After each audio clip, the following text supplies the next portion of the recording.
Um, Good afternoon, everyone. This is hashtag Keep the Flame Alive, coming at you live. We haven't done a live one for a while. We've done a few pre-recorded ones, but now with Kelvin Kong from Singapore, it has to be live. The one and only Kelvin Kong. How are you, Oh, Kelvin? well, Sensei, thank you very much for allowing me to be here. I'm doing fine. Thank you for being for having the opportunity to do a live interview in front of everybody. Okay, and now just to let everyone know, Kelvin's a second dan in Aikido. He's a lawyer and he's also a singer. Uh, Kelvin, do you want to tell us a bit about your work and your Aikido experience? Yes. Thank you, Sensei. I'll start first with work. I have been a lawyer for since 2010. So I was called to the bar since 2010. I worked for a top corporate law firm in Singapore called Allen and Gladhill, doing financial services, advising banks and listed companies. I moved on to a Singapore oil and gas shipping and shipbuilding company. Went there for a while. Then, over the past couple of years, it's basically been multinational US companies also dealing in oil and gas. It's important to note that I'm a contract lawyer. I'm not a litigator, so I don't go to court and fight cases. Nothing quite as dramatic as that. But I do help companies draft contracts, partnership agreements, buy and sell properties, and just about everything that a company needs to function on a day-to-day basis. Oh yeah, Um, yeah, sorry. in terms of Aikido, I started in around 2007 in London, Ontario. I was there for a 1 year legal exchange with the University of Western Ontario. I started under Jamie Shepherd Sensei, and after a year, came back to Singapore, where Ramlan had just started Aikido Shudokan Singapore. I trained under him, came up under him, got my Shodan in 2013, and in front of yourself, Pavel Sensei, Mark Sensei, Ramlan Shihan, uh, you graded me in 2017 at the Eagle Ranch. Yeah, and since then I've just been helping. I've been helping Ramlan Sensei take the classes, the majority of classes here in Singapore, and I do so up to this day. Okay, people, feel free to send in your questions if you have any questions from Kelvin. I can't promise I'll ask him the questions. Kelvin, first Yes, question: Sensei. Yep. is it true lawyers eat their young? Only to a very select few, Sensei. We try not to let that get out. It's bad for business, as you know, but obviously not. Okay, look, first question, your mini me, Washington Chow, has asked. I would like to ask how he manages his roles as a lawyer, a musician, and an Aikido instructor. And on top of that, I'll add dog walker and a devoted husband to the beautiful bliss. Oh, Sensei. How do you manage all that? Thank you for the question, Sensei, and thank you, Washington, for the question. Uh, it all boils down to time management and prioritizing things. When I was a lawyer in a law firm, I used to work until 11, 12, 3 a.m. every night. But if I had a gig that I had to attend at 7 p.m., I made sure that I told my bosses at least a week in advance so they knew that I would be out for that hour or two to go and do the gig, and then I would come back and work. So I think it's all about how you balance all of those things. I've also been very, very fortunate because my employers, my bosses have also been cognizant of the fact that martial arts, music play a very, very big role in my life. So they have sought their best to help me achieve that balance. And obviously, helping to achieve that balance is part of the good relationship that I try to build with my superiors all the time. Okay. Uh, you're going to talk to us today as a lawyer with a martial arts background or as a martial artist with law background? Why can't I be both, Sensei? Okay. Since you're going to be both, here's something I've read about lawyers, and it really exemplifies martial artists and law, right? Uh, Mhm. to me, a lawyer is basically the person that knows the rules of the country. We're all throwing the dice, playing the game, moving our pieces around the board. But if there is a problem, the lawyer is the only person who has read the inside of the top of the box. I think that's a very, very accurate statement to say, Sensei.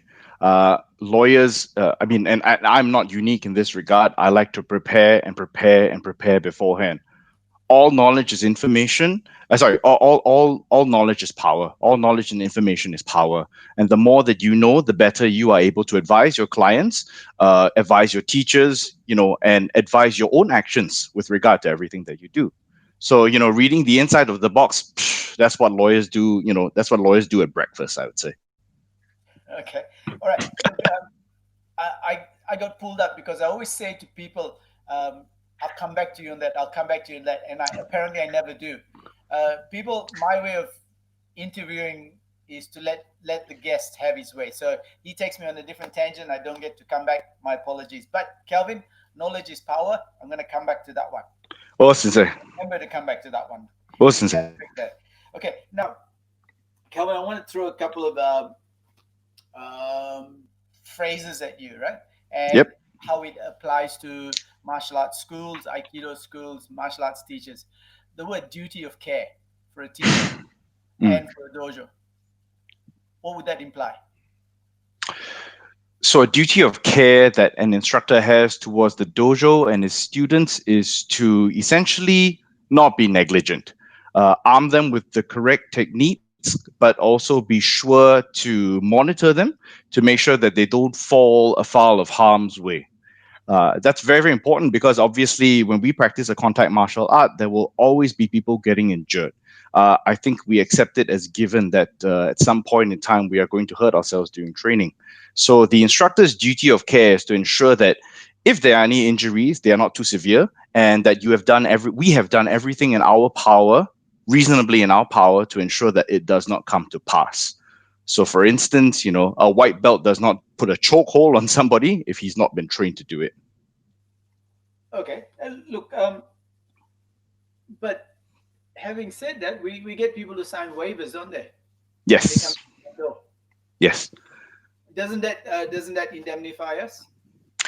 it does, Sensei. But and this is the part where I become really loyally about it and disclaim that all this information is given for educational and informational purposes. But if you do need to seek a lawyer for these things, it's best to approach one in your jurisdiction and in your country. And that being said, when we talk about, sorry, the question was about the disclaimer, right? Or the liability waiver. Yes, you're absolutely correct. But just because there's a liability waiver doesn't stop anyone from going to court and trying to sue on it. You could have somebody who is a millionaire and decided, you know what, for shits and giggles, I'm going to have somebody choke me unconscious, and then he decides later that he wants to sue you for it. It's a completely frivolous claim, but if you have the money to back it up, you might be able to go to court and keep suing until you decide to win someday.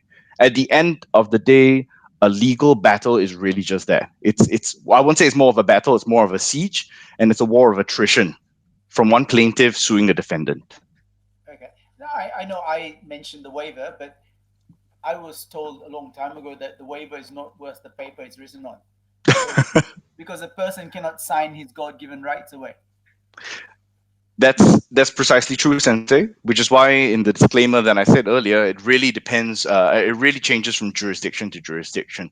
Some jurisdictions will tell you that you can't sign away the duty of care. So that's where an instructor actually has to come in and make sure you've exercised all your diligence. Despite there being a waiver of liability, it doesn't give the instructor carte blanche to basically just go out and do everything.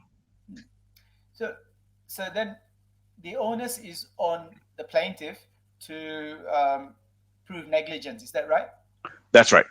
And apparently, that's really hard to do.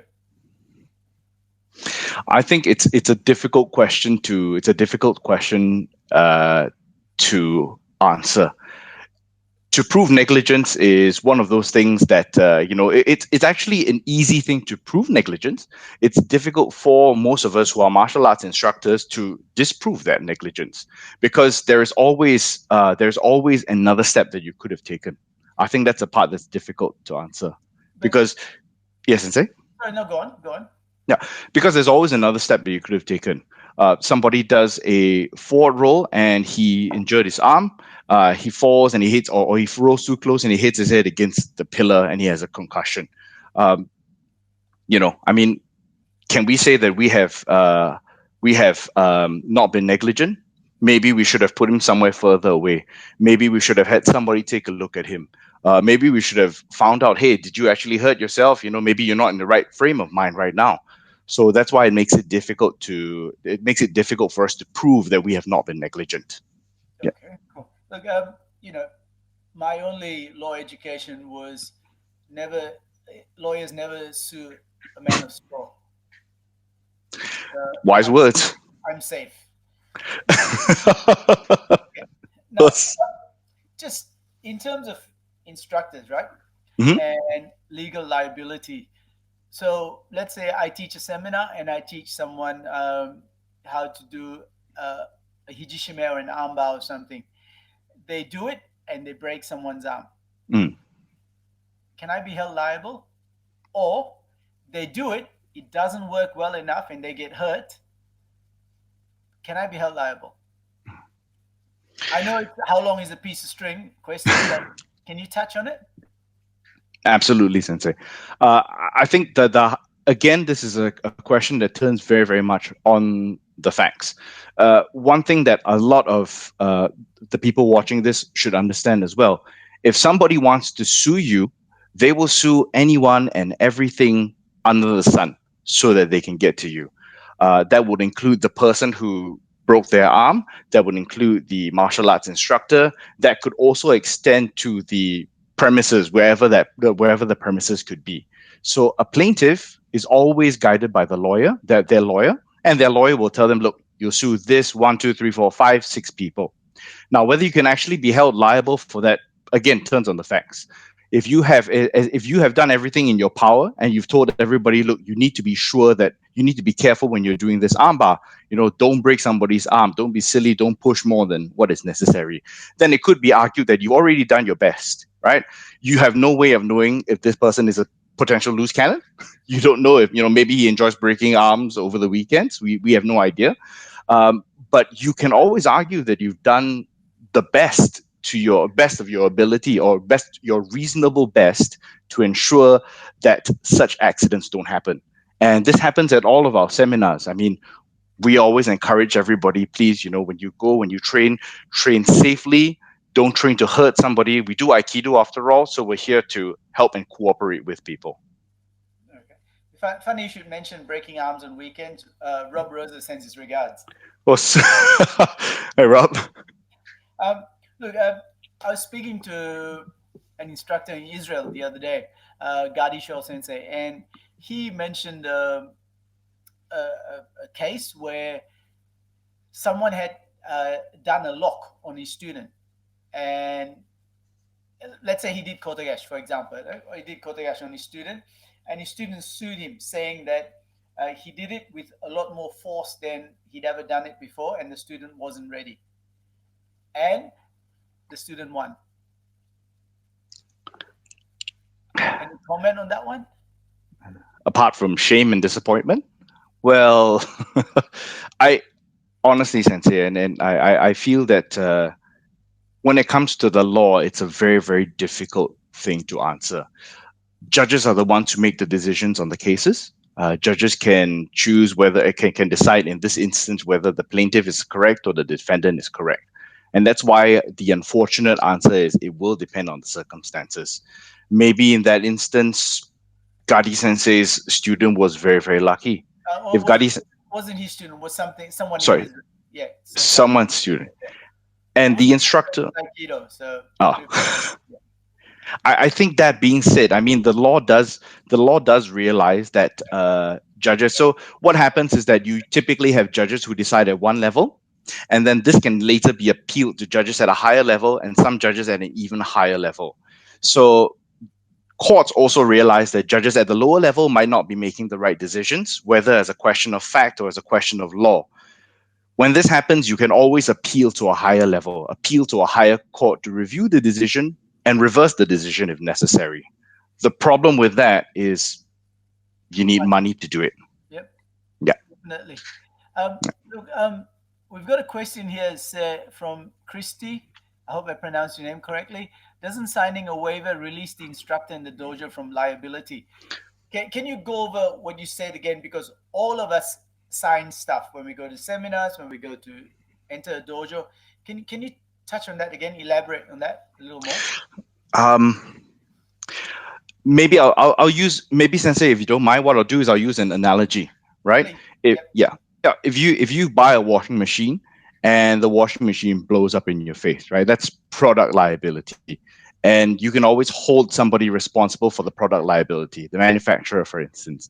When it comes to liabilities and waivers for instructors, it's a little bit different because as a student who goes into the dojo, I can sign a limitation of liability, but that doesn't mean that I have actually done so in the eyes of the law.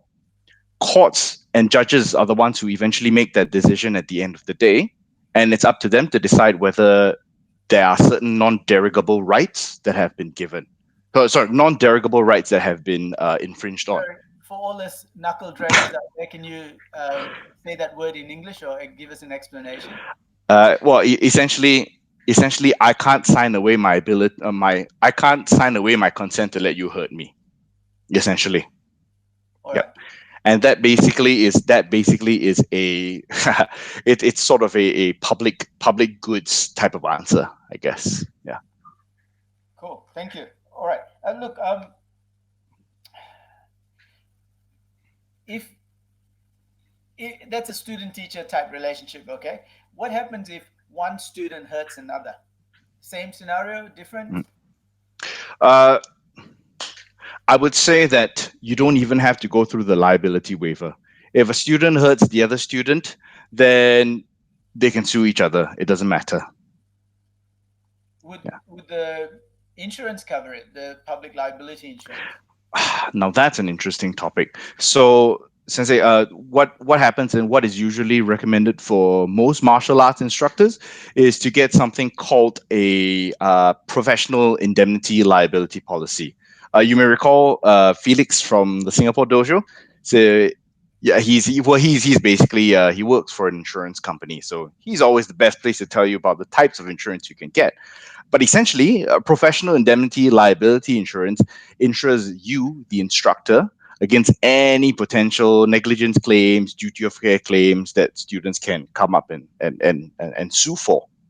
This also protects other students within the dojo itself, but it depends on who you name on the policy. So, who are you insuring on the policy? Most of the time, you would insure yourself as the main instructor, and your instructor is under you. But it's rare that you would insure other students in the dojo to prevent them from harming each other. So that's why I say that it's sort of outside of the law. It kind of becomes almost like it's a person to person type of issue. Jesus Christ! I'm always already regret answer. Start again. I regret asking that question already. Oh, Okay, now here's another scenario. Um, Kelvin Kong's teaching. I come off the street and say, "Hey, does your Aikido work? I want to try. I want to have a go. I want to try you out." I get hurt. You hurt me. What happens? Can I sue you? you can try.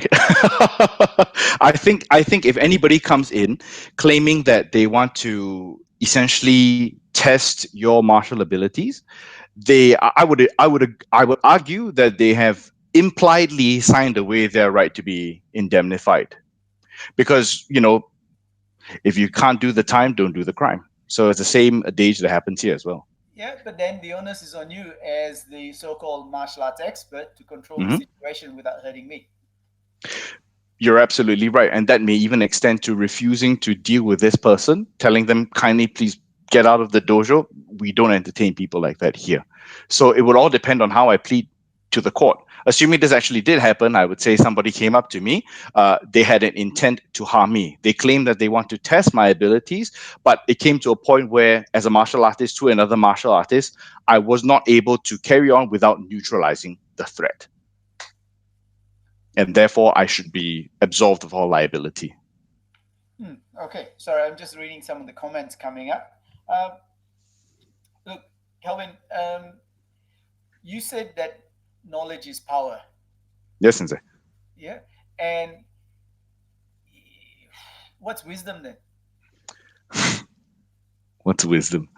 Wisdom is the ability to uh, use that power well. I would say. And would lawyers qualify for that? Well, not all of us. Not all of us. Me, I don't know. Yeah, I. That's Isn't a it? difficult.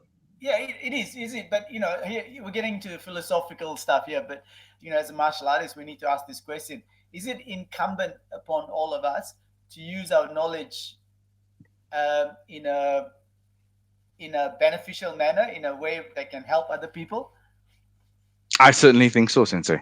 Um, as an instructor, I believe that the more we know, the more we get to pass on, and we need to be responsible with that kind of knowledge. If you know how to break a man's arm in several places, it's the onus is on you to learn how to exercise that power responsibly. It shouldn't simply be a matter of, I behave myself because of a threat from the police, or whether it is a threat from somebody else. It doesn't always have to be that. It's not. It shouldn't be the stick that. Sorry, it should not be that the fear of punishment is what makes you responsible. Being responsible, I feel, is a very, very personal decision, and using that knowledge wisely is also a very personal decision. So this is where there seems to be a divergence between the law and justice, isn't it? I absolutely agree. In the common law system, to get little bit technical, in the common law system, we have something called the common law, and we've got equity.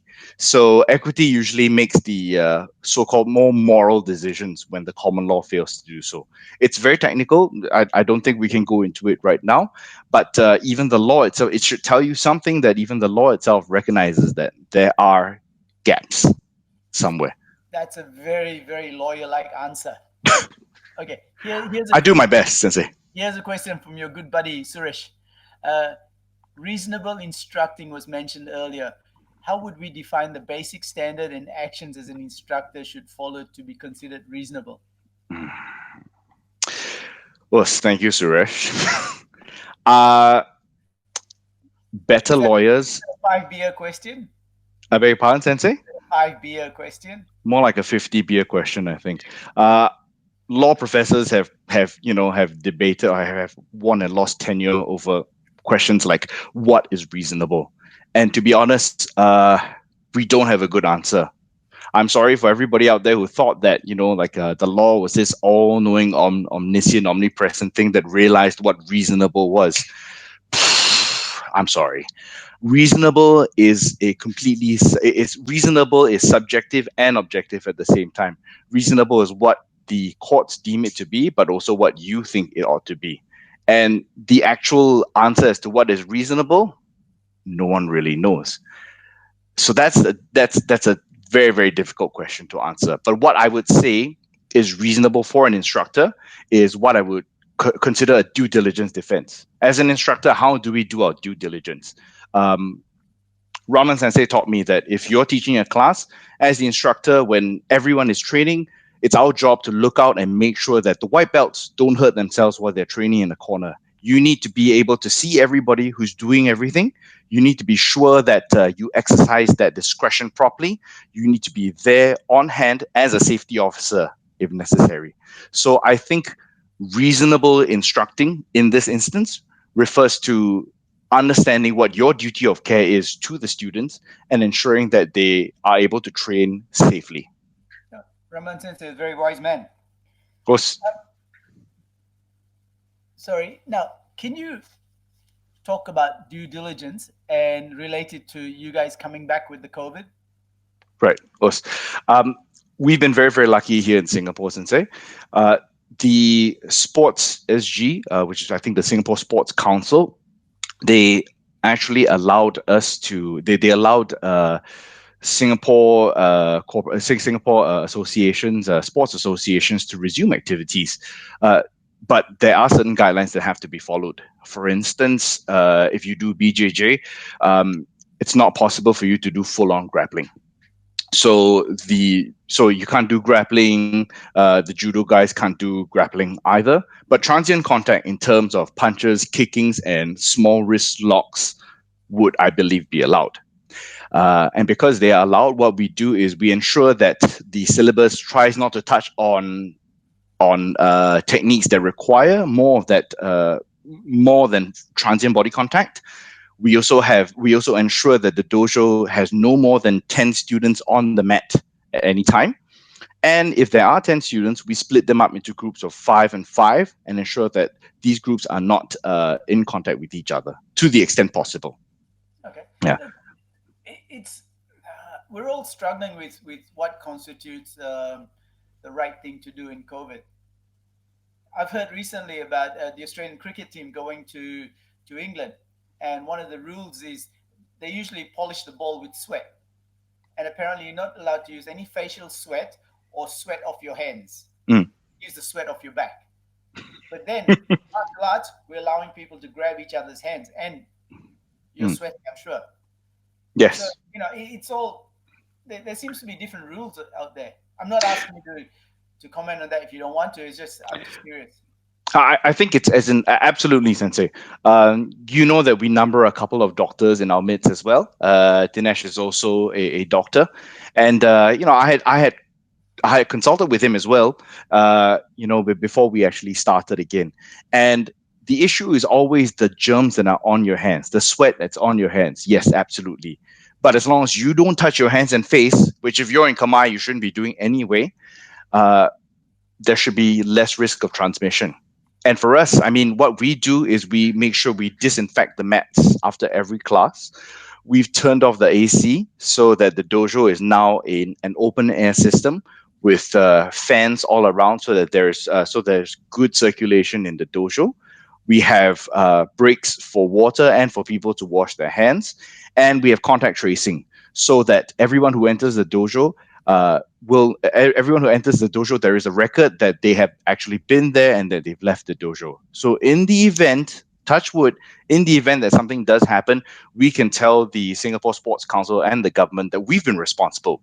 We've done our due diligence. We take temperature. We make sure everybody who comes to the dojo leaves the dojo as well, and we disinfect all the time. Okay. Look, people. I've done lots of these interviews so far, and during the interview, people like Chris Johnson Sensei and have tried to take over the interview, bastard that he is. Kelvin's the only person who tried to take over the interview before we started. He sent me a long list of what he wanted to discuss. Obviously, I wasn't going there. But Awesome. here's what I want you to do, Kelvin. All right, we're gonna divide it into three, just like Shuhari. Okay, so we look at the business first, establishing the business, growing the business, walking away from the business. Okay, I'm Mhm. not going to talk to you from a business perspective, but from a legal perspective. What are some of the pitfalls people need to look at when they leasing out a dojo or starting a business? Just very briefly. Awesome. More than brief, they can pay you for your time. Absolutely, Sensei. And, I can be reached on my personal line for it. Um, in terms of the business, when you start a business, you need to know what entity you're starting it with, right? Nobody knows what the dojo is. The dojo is just an entity in thin air. Uh, for us and for a lot of MMA dojos and a lot of fitness gyms out there, you usually incorporate a limited liability company. A limited liability company, usually it's like a $2 shareholding company. So this means that if somebody decides to sue the dojo, and not you, sue the dojo, it's limited. The amount of damages they can claim is limited by the amount of assets that the dojo has. So if you're starting a business and you're starting a dojo, make sure you select the right company, right? And that company, because of this concept called limited liability, that in effect protects you. If you sign a lease or a tenancy agreement, nobody can make you personally bankrupt, but they can make the company insolvent. So, in a sense, that means that the main instructors or whoever sets up the company are protected in terms of liability from other people, and that's basically the setting up of the business. I would also say that. Sorry, Sensei. No, no, go on, please. No, I would also say just to end off this part because you mentioned specifically about leases. If you're going to sign and enter into a lease, be very, very careful. Landlords in Singapore, for instance, are notorious because it's a fixed term lease. So there's no way for you to terminate the lease at any time. If you sign for 2 years, you're stuck for 2 years. You sign for 5 years, you're stuck for 5 years. And I believe that a lot of businesses in Singapore have been hit by this. The government has given us some rental relief, which is great. But if you have a landlord who is not forgiving and who wants to rely strictly on their contractual entitlements, it can get quite hairy. So be careful when you read the tenancy agreement and always consult a lawyer to see what's the best position you can get. Okay. Now, that's starting off with Dojo and the pitfalls in the day-to-day running. Like once you start up and running, uh, we already talked about waivers and stuff like that. What are some of the other legalities that people face in running a dojo? I think, I mean, as in the biggest one, obviously, is like you said, we've discussed it already. I think another issue would be things, for instance, related to licensing. Uh, some instructors, depending on which jurisdiction you're in, Singapore, Malaysia, Indonesia, wherever you are in the world, some places may require you to register yourselves with the police. I can't remember whether Andra Sensei was the one who mentioned that, but I know in Singapore we were required to license ourselves.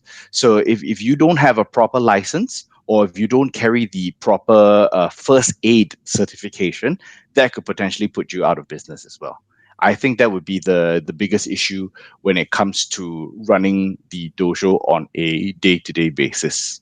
Yep. But you can always, the good thing about it is that you can always work with either a sports school or a council or any advisory board in your jurisdiction, really, who can help you on what type of licensing that you need.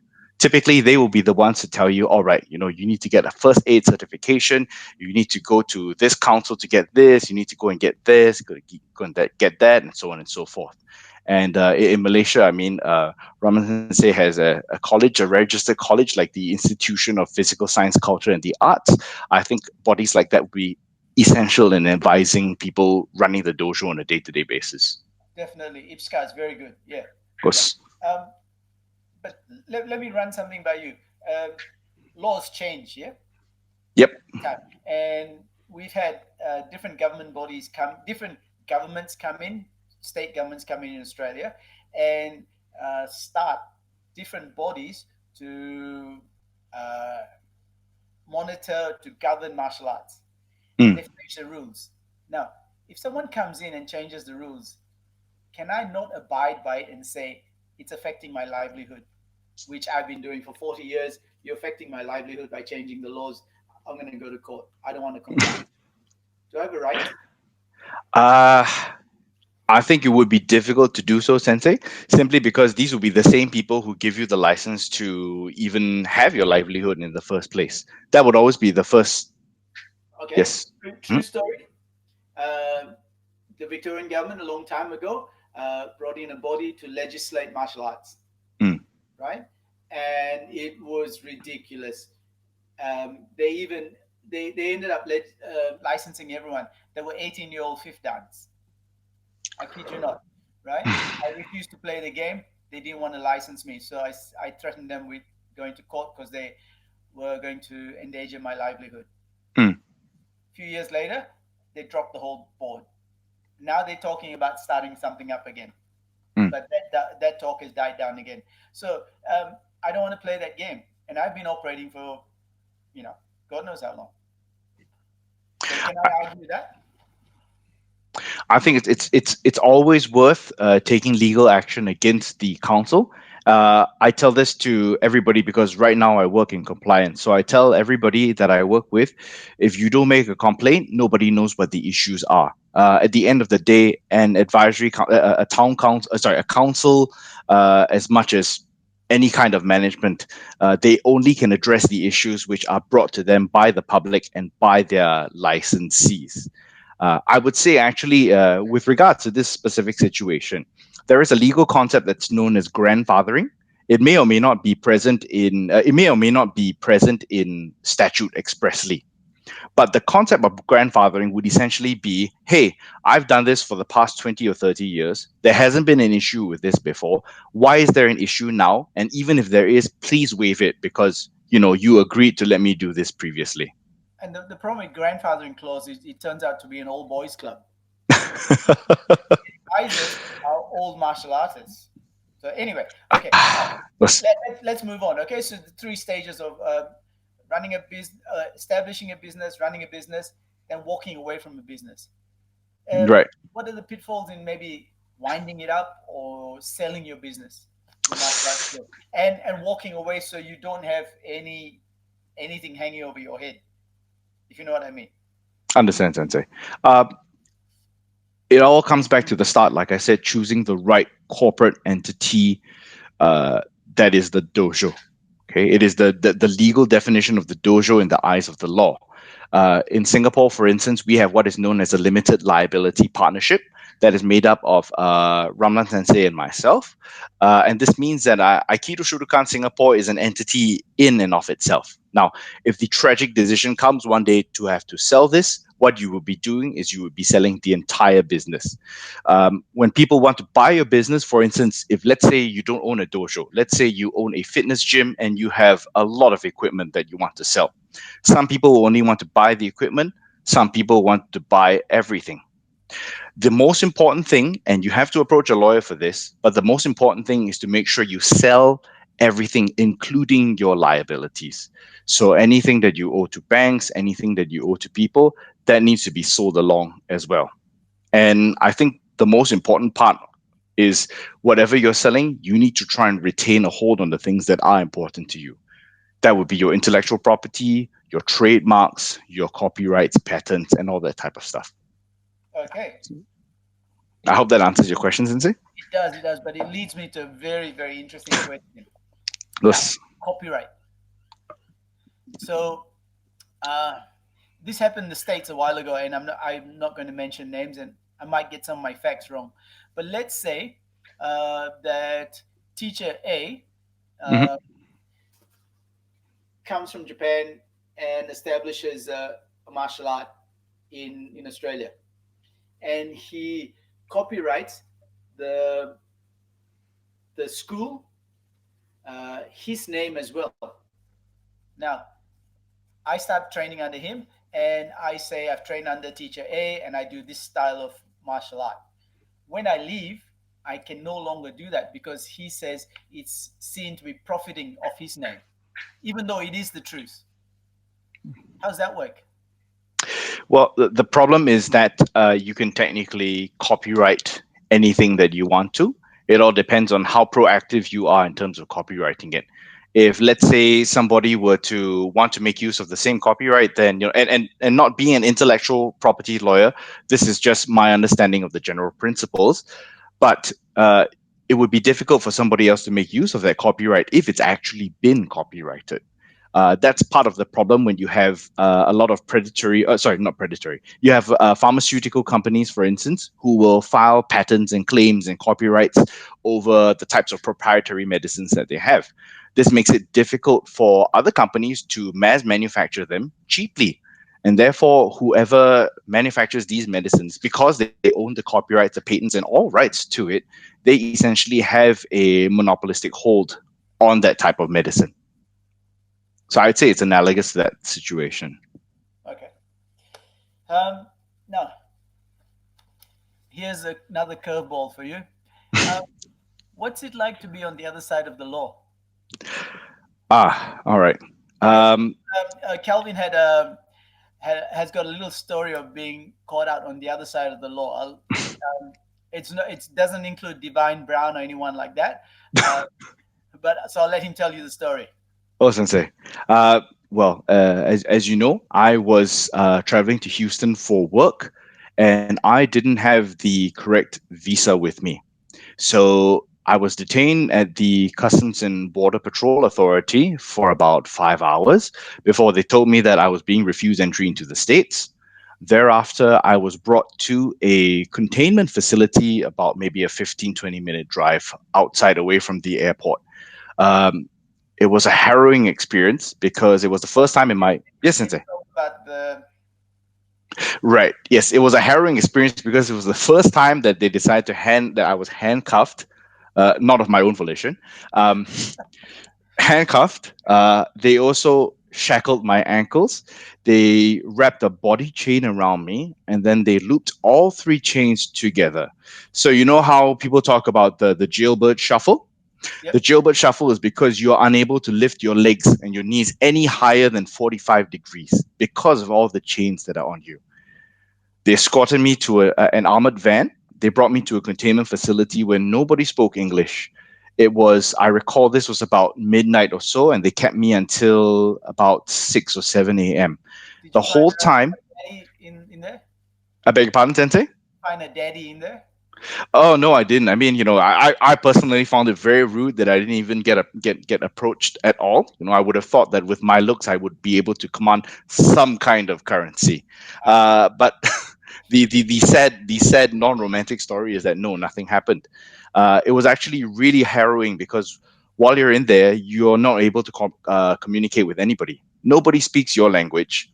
It's the dead of morning, and bright fluorescent lights are on. The entire facility is floodlit.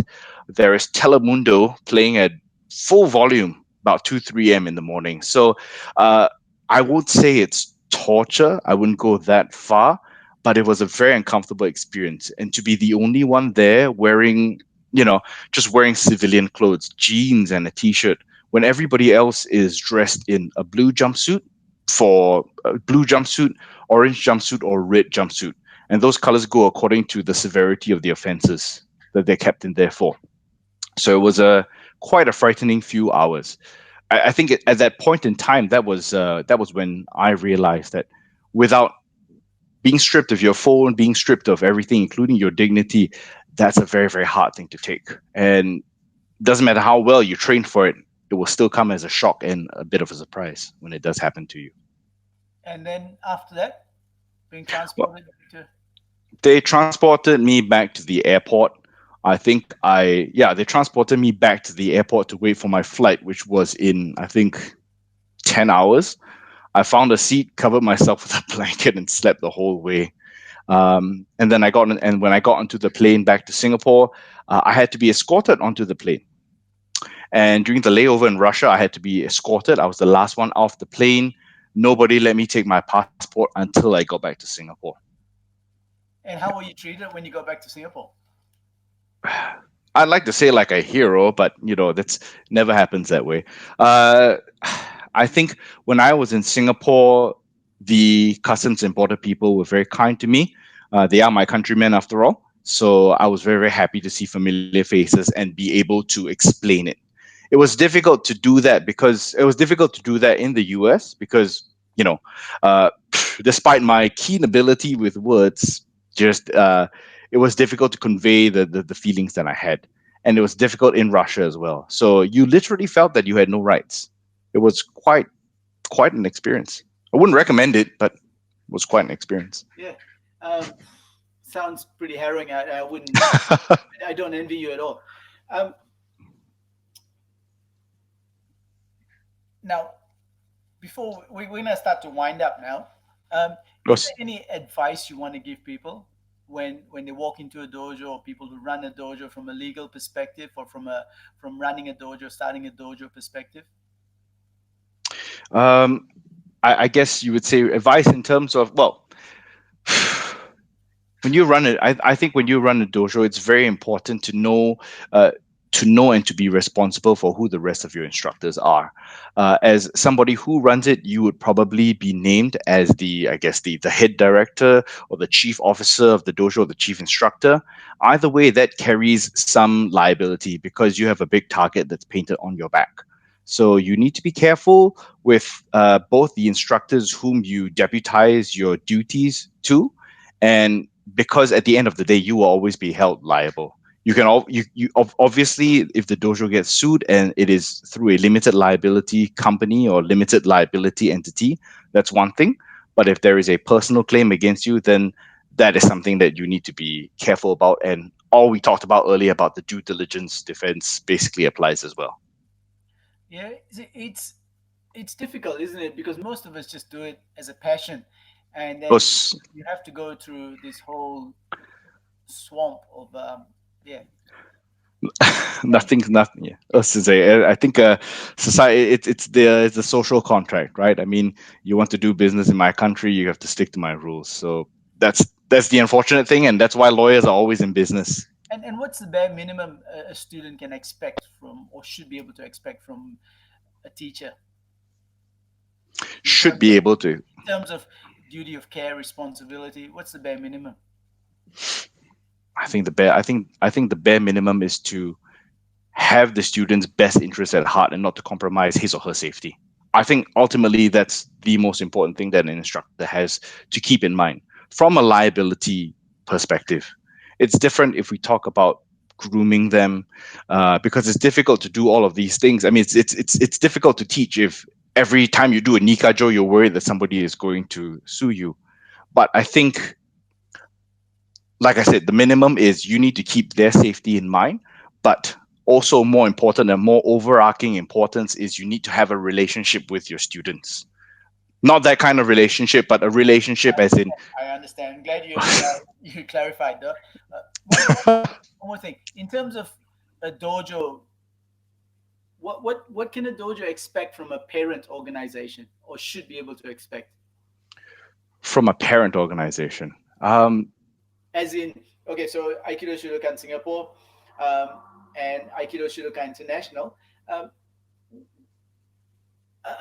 a student can expect X number of things from a teacher.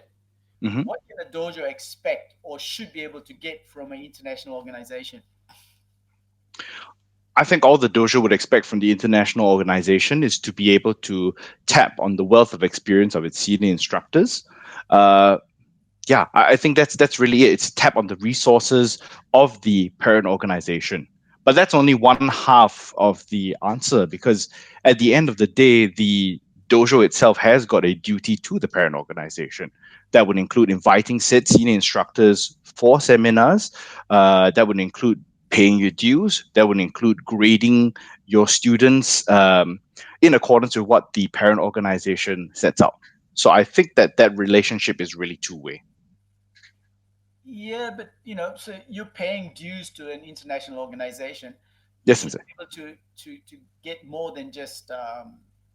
Is that the bare minimum? That expectation just to um, experience from the teachers? Should No, there be? I think there should be more. But then again, I'm conscious that saying tapping on the experience can mean many things. It can be, as you do, as Aiki TV online has, you can have instructional videos. Uh, Experience can mean many things. Not just technical experience, but also I think experience in terms of managing an organization, running an organization, experience and expertise in various other matters as well. So I would think that when I say experience, it is really a very broad category of things. It basically means that we should be able to, or the dojo should be able to tap on all of the assets and the resources of the parent organization. Okay, cool. Look, in winding up, is there anything you'd like to say or advice?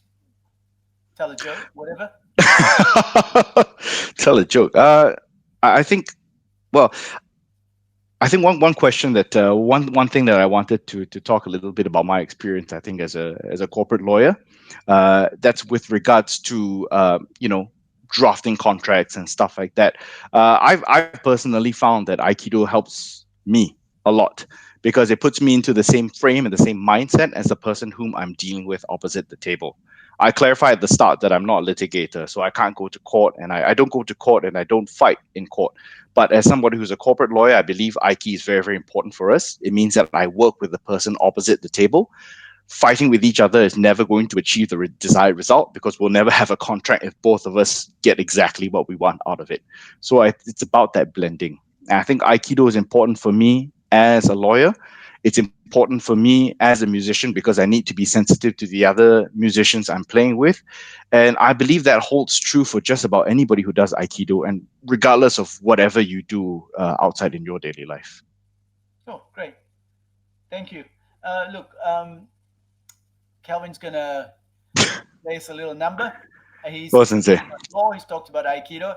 Now the third aspect of his life. Please, Oh, Kelvin, Sensei. all yours. Oh, Sensei, I will. Yeah. All right.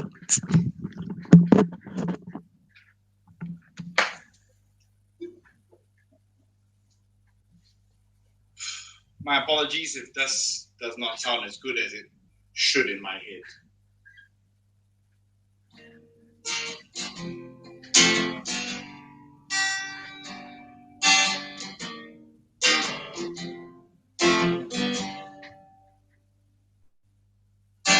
There used to be a great tower alone on the sea, and you became the light on the dark side of me. And love became a drug that's the high on the pill. But did you know that when it snows, my eyes become a larger? The light that you shine can't be seen. Baby, all I compare you to a kiss from a rose on the grave. Ooh, the more I get of you, the stranger it feels. And yeah, now that your rose is in bloom, a light hits the gloom on the grave. Da da da da da da da da da da da da. Well done, Kelvin. Ladies and gentlemen, Kelvin Kong. Thank you very much, Sensei. Thank you, everybody. People, look, I thank you very much, Kelvin. I am the worst person with IT. I'm hopeless. Someone has to turn on the laptop for me to do this. So if you're going to write comments on the side or ask questions, please do so. Happy to do that. But don't continue a monologue. There's someone there just going for it, monologue. So please refrain and help me out because I'm trying to do a few things at the same time. Ladies and gentlemen, I have a three-part series coming up over the next few weeks. Um, it's about foreigners in Japan. So if you're thinking about going to Japan, if you're thinking about what it's like to be a foreigner in Japan, we have Rage Sakamoto. Uh, Rage, you got a hard act to follow. I'm not going to expect you to sing, but I'm sure you'll do well. And then we've got Jim Dawes and Paul Chapman. All three of them are quite different. They're all non-Japanese. They're all married to Japanese or was whatever, um, and it's going to be really interesting. You're going to get perspective from people who spent a long time in Japan. So hashtag keep the flame alive. And again, people, if you want to help us survive, um, hashtag Peroni and Aiki TV, please subscribe to Aiki TV, and that'll help us. Thank you very Os. much. Thank you, Kelvin. Os. Os. Thank you, Sensei. Thank you.